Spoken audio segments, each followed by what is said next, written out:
يا هلا والله وصباح الخير وحياكم الله من أكبر جزيرة في تايلاند، جزيرة فوكيت. فاليوم صحيت الصباح بدري، قلت بعطيكم بعض المعلومات عن الأشياء اللي سويتها في فوكيت. ما أدري هي بوكيت ولا فوكيت، ترى هذه دايم يسألوني فيها الناس لما أقول لهم أنا رايح فوكيت ولا أنا رايح بوكيت. يبغالي أسأل بعض من التايلانديين عشان أعرف بالضبط وش الكلمة الصحيحة.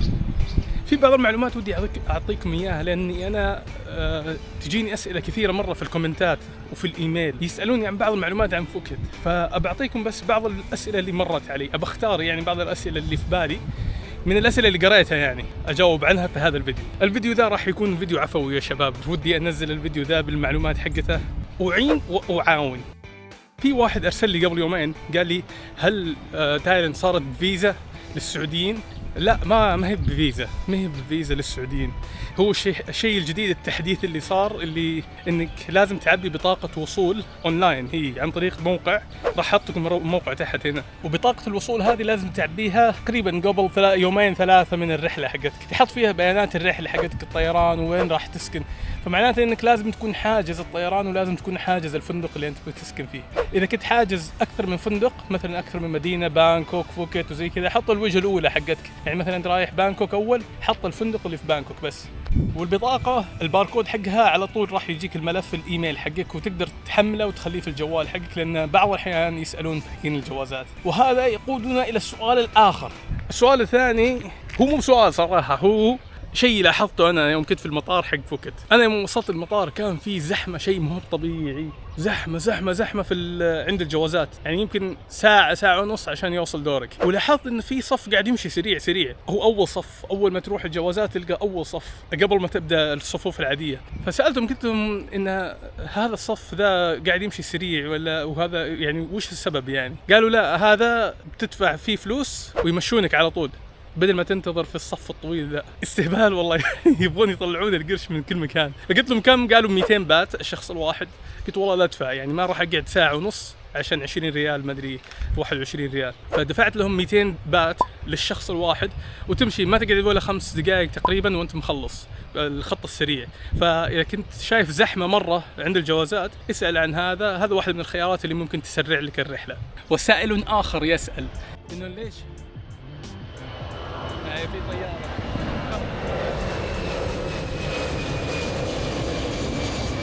أنا هالمرة هذه سكنت في منتجع اسمه سبلاش بيتش ريزورت، وهذا منتجع فيه حديقة مائية جوا. بالعادة أسعاره تكون غالية شوي، هالمرة أنا لقيت عليه سعر وعرض رخيص مرة، يعني فيلا مع مسبح وفطور، ويعطونك مبلغ 1800 تقدر تتعشى فيه تقريبا حول 800 ريال. زين، أنا قلت يعني هو فندق 5 نجوم وفي فيلا وفي مسبح عندك يعني اللي قلت هالعرض هذا ما يتفوت، لازم أحجز فيه. يوم جيت هنا عرفت ليش هو السعر حقه رخيص زي كذا، لأن الواتر بارك حقهم اللي هو الحديقة المائية حقتهم مقفلة، وقالوا راح تخلص في سبتمبر 2025، فعشان كذا حطوا الأسعار. والفندق هذا، المنتجع هذا صراحة للأمانة المنتجع جميل جدا، مرة جميل، بس عيب انه في كذا عيب. اول عيب انه هو قريب من المطار، فتسمع اصوات الطيارات زي كذا، بس في الغرفة ما تسمع، بس تسمع يعني وانت برا. العيب الثاني انه بعيد من كل شيء. اهم منطقة هنا في بوكيت اللي هي باتونغ بيتش. منطقة باتونغ فيها ازعاج وفيها تكدس السياح بشكل غير طبيعي.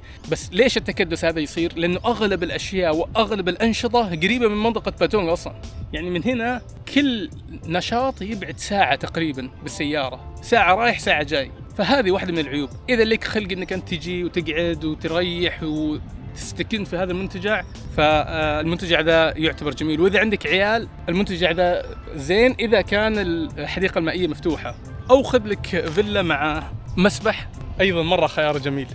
هذه المنطقة اسمها منطقة كارون بيتش، شاطئ كارون. وأنا من رأيي هالمنطقة هذه أهدى وأروق من باتونغ بيتش. وهذه واحدة من مطاعم الاستيكات اللذيذة جدا اللي موجودة في بوكيت، وتحديدا كارون بيتش. وهو مطعم حاصل على شهادة لأفضل مطعم ستيك في 2024.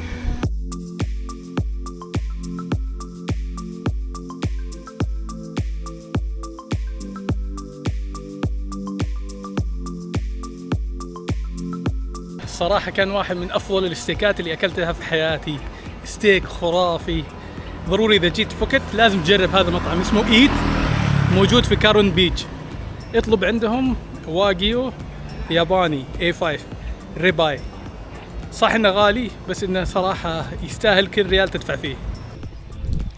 وش أهم الأنشطة اللي عجبتني أنا بوكت؟ فيها أنشطة يعني يمكن لو تقعد أسبوعين ما راح تخلصها صراحة، بس في أنشطة مرة خرافية، وفي أنشطة بيض مهب مرة طفش شوي. من الأنشطة اللي عجبتني محمية الفيلة، والله محمية الفيلة، تروح توكل الفيلة وتعطيهم وتغسلهم وتتروش معهم. هذه كانت صراحة فعالية جميلة وفعالية جديدة بالنسبة لي وانبسطت فيها صراحة.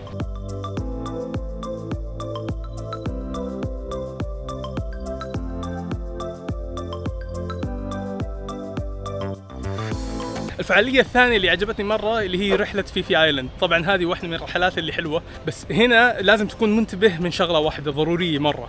أنا رحت لفيفي آيلاند 3 مرات. العامل اللي يفرق معاك القارب اللي بتاخذه أنت لفيفي آيلاند. يعني في قوارب مخيسة مرة صراحة، أوكي، وفي قوارب مرة يعني يعطونك فيها أكل ومريحة في الجلسة حقتها وفيها حمام وزي كذا، لأن رحلة طويلة ترى يوم كامل تمر على كذا جزيرة، فلازم البوت حقك القارب يكون حلو. فدايم تحرص وانت تحجز انك تشوف البوت هل هو بوت زين او لا، تشوفه يعني تشوف له صور، قصدي يعني يا عن طريق الموقع او تشوف صور اذا كنت تحجز عن طريق المكاتب. طيب كيف تحجز او كيف انا احجز الرحلات وانا موجود هنا في بوكت؟ في اكثر من طريقة صراحة. الطريقة الأولى إنك تشوف المكاتب اللي موجودة، أوكي، مكتب كذا تكون مرتاح له ولا شيء، تتفق معاه على أساس إني أنا أبغى رحلة كذا ولا كذا، ودايم قارن الأسعار، راح تلقى إنه في فرق في الأسعار. يعني يمكن تلقى قارب مخيس وسعر عالي، ويمكن تلقى قارب مرة رهيب وسعر منخفض.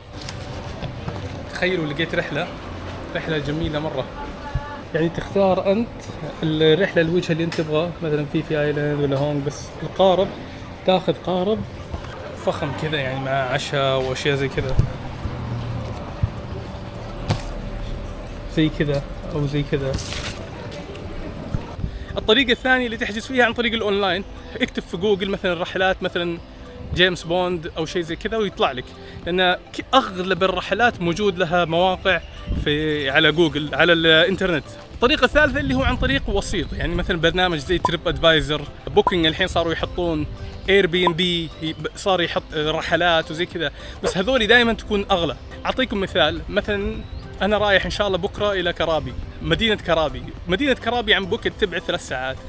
السيارة اللي حجزتها من بوكت إلى كرابي، نفس السيارة ونفس النوع لقيتها بأسعار متفاوتة. مرة لقيتها ب700 ريال، وفي موقع لقيتها ب400 ريال، وفي موقع لقيتها ب500، وفي موقع لقيتها ب200. فالأسعار متفاوتة جدا، يعني أنا ما أدري وش الفرق بينهم، هل يعني وش الخدمات اللي تفرق.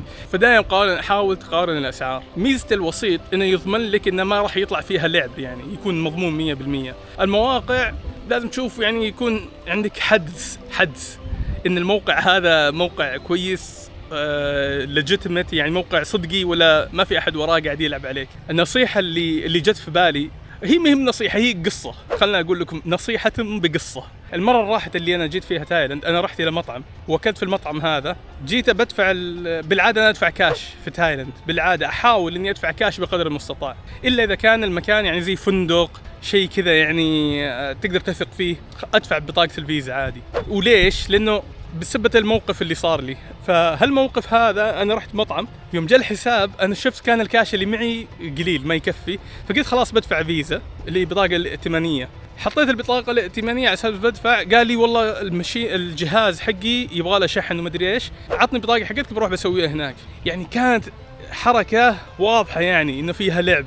أنا سبحان الله كذا غيب علي كذا فجأة كذا، ما حسيت إني أنا يعني ما انتبهت. أعطيته البطاقة قلت بشوفه، يعني راح وجاء وأعطاني البطاقة. خلاص أنا خلصت الرحلة حقتي ورجعت الرياض وأموري تمام. يوم من الأيام صحيت من النوم والقى 13 مسج شراء عن طريق الانترنت، شراء عن طريق الانترنت، وكذا مواقع غريبة شوي، يعني ماني بعرف وش هي، وبعضها مقبولة وبعضها مرفوضة وبعضها بالعربي سرقوني. رفعت عليهم عن طريق البنك، الحمد لله الحمد لله بعد شهر ونص تقريبا رجعت لي فلوسي كامله، يمكن كان ناقصه يمكن 50 ريال او 60 ريال. مجموع المبالغ اللي هم سرقوه مني كان 13000 ريال. 13000 الحمد لله ان 13 كلها رجعت لي، اللي ناقص منها بس 50 كانت. طبعا بعد حوسه في بعض المبالغ رجعت لي قبل 7000 كذا، رجع لي قبل، بعدين 6000 رجعت لي بعدين زي كذا، بس تقروشت فيها يعني وتبهذلت وكلمت البنك وما ادري شلون. فدائما تكون حذر اذا بتدفع عن طريق الفيزا او البطاقه، خل الرجال يجيب الماكينه وادفعها قدامك، لا تقعد تعطيه البطاقه ويروح ويجي، لان هالحركه هذه بعض الاحيان يسوونها. انا بالعاده اكون منتبه بس ما ادري وش صار لي ذاك اليوم. فدائما يقول لك القانون لا يحمي المغفلين. فذاك اليوم صراحه للامانه انا كنت مغفل يوم اعطيته البطاقه وخليته يروح فيها. انا اتوقع والله اعلم انه راح وصورها تحت الطاوله او شيء من هالقبيل. فهذا الموقف اللي صار، فلازم الواحد يكون ينتبه صراحه من هالامور هذه. يعني تايلاند فيها سكان كثير مره، جميله البلد مره جميله، وصراحه من اجمل الاماكن اللي ترتاح فيها نفسيا اذا جيت تسافر. بس فيها نصب واحتيال، اوكي، وفي اماكن اذا انت ما كنت حذر راح يلعبون عليك. الطريقه الرابعه، طبعا الطريقه الرابعه حاول تحجز رحلاتك عن طريق الفندق نفسه. صراحه هل طريقة صح انها بتكلفك شوية زيادة عن اللي برا موجودين، بس على الاقل شيء مضمون. يعني شيء مضمون ان اول شيء راحة بال، تشتري راحة بالك من البحث والاشياء هذه، توفر وقت، وشيء مضمون يعني يكون، يعني ما راح يلعب عليك الفندق حقك. يعني في الرحلة هذه بعض الاشياء حجزتها عن طريق الموقع حقهم، وبعض الاشياء حجزتها عن طريق الفندق، وفي بعض الاشياء حجزتها عن طريق وسيط. قلت بجرب يعني من كل بستان زهرة. فمن الأماكن الأخرى اللي عجبتني أنا شخصيا في بوكيت، وفي مكان اسمه هانومان. هالمكان هذا فيه أنشطة تسويها، فيه زيب لاين، وفي جنبه مطعم وكوفي اسمه 3 مونكيز. فإذا رحت هانومان لازم تجرب 3 مونكيز كوفي أيضا. عالم هانومان هنا في عندهم كذا لعبة، في زيب لاين، في أشياء تنقص منها. الأفضل إنك تحجز أونلاين قبل ما تجي هنا. المكان حلو وشرح، يبعد عن منطقة باتونج تقريبا نص ساعة. هذا مطعم 3 مونكيز فيه زونز للجلسات. مثلا هذا الزون، الجلسة هذه زي الأكواخ اسمه زون MD. هذه جلسة زي كذا خاصة اسمه زون MN. وفي أكواخ بعد تحت. مطعم 3 مونكيز موجود هنا في هانومان، عالم هانومان. عالم هانومان فيه ألعاب كثيرة، يعني فيه زيب لاين، فيه ألعاب النط، فيه زي المركبات اللي تنزل من الجبل. المكان رائع وحلو. وفيه مطعم اسمه 3 مونكيز، واحد من أفضل المطاعم اللي موجودة في فوكيت. المطعم في النهار مرة حلو وجميل، الإطلالات حقته خرافية جدا. لازم تختار المقاعد اللي أنت تقعد فيها وبعدين تروح تطلب. هو المطعم حلو، الأجواء والفايبس حقاته مرة خرافية، فواحد من الأشياء التي لا بد منها. هانومان نفسه أصلا فيها الأنشطة، فيها شوية أنشطة مغامرية، يعني يعني إذا عندك حس المغامرة راح تنبسط هناك إن شاء الله. كارنفال ماجيك أنا رحت له صراحة، حطيته في الفيديو السابق، ما عجبني مرة، حسيت حق أطفال مرة يعني صغار. إذا كان عندك بزران صغار مرة بينفع لك، بس كبار وشباب وزي كذا أو عائلة من دون أطفال صغار يعني ما راح تنبسط صراحة، أحسه يطفش. داينو بارك هذا واحد من الأماكن المشهورة اللي موجودة في كارون بيتش بعد باتونج بيتش. المكان يصلح للأطفال ويصلح للكبار صراحة. فإذا جيت هنا لعبت جولف.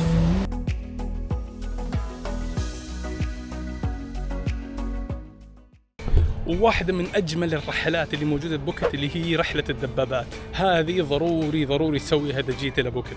هذه المرة الثالثة اللي أنا أجي فيها إلى بوكيت، وقعدت هالمرة 14 يوم في بوكيت، 9 أيام في بوكيت و5 أيام في و5 أيام إن شاء الله راح أقعدها في كرابي. بكرة إن شاء الله راح أروح كرابي.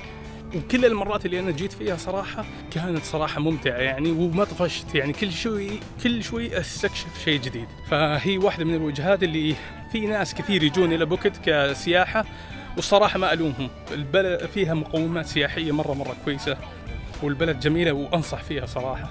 أتمنى أن أعجبكم بعض المعلومات هذه. صح إنها مهم معلومات كاملة، بس على الأقل في بعض المعلومات. في فيديو ثاني يتكلم فيه عن معلومات اللي هي عشان تايلاند، معلومات تايلاند، راح أحط لكم هنا.